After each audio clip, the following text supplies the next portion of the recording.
তো আগের দিন ছিল একটা বিয়েবাড়ি, না মায়ের ছিল না, আমার একারই ছিল। মা আমাকে একটু জাস্ট এগিয়ে দিয়ে আসছিলো বিয়েবাড়িতে, না বেশি দূরে ছিল না, কাছেই ছিল, বাস গিফট একটু ভারী ছিল বলে মা একটু দিয়ে আসছিলো। আর সবথেকে বেস্ট পার্ট, আমি যখন ঢুকেছি না তখন বরের গাড়িও এন্ট্রি নিয়েছিল।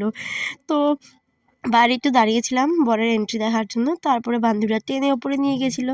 তখন আমি বরের গাড়ির দিকেই ফোকাস করছিলাম, বর কখন বেরাবে। আর এই যে ফাইনালি বর বেরিয়ে গেছে। অ্যাকচুয়ালি এটা আমাদের জিজু হয়, মানে আমার একটা বান্ধবীর দিদির বিয়ে ছিল, তো সেখানেই গেছিলাম। আর এই যে বড় গাড়ি থেকে এন্ট্রি নিয়ে নিয়েছে, সেটা দেখে ভীষণ এক্সাইটেড হচ্ছিলাম ভেতর আমি। তারপরে আমি এক্সাইটমেন্টের ছেড়ে নিচেই নেমে এসেছিলাম। তো এখানে সবাই বরণ করছে জিজুকে, আর আমরা এখানে দাঁড়িয়ে রয়েছি।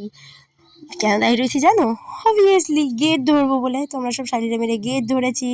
আর এই যে এখানে শুরু হয়ে গেছে যুদ্ধ করছে, ওই যে ওরাও ওখানে ফটোশুট করছে, এই যে ও নিচে ফটো তুলছে, ও ফটো দাঁড়িয়ে আছে। আর আমার কোনো কাজ নেই, আমি বেকার। ওই যে ওর উঁকি মারছে, তোমরা আগের ব্লগও দেখেছো স্যারের বিয়েতে, ও আমি আরও একসাথে নাচছিলাম।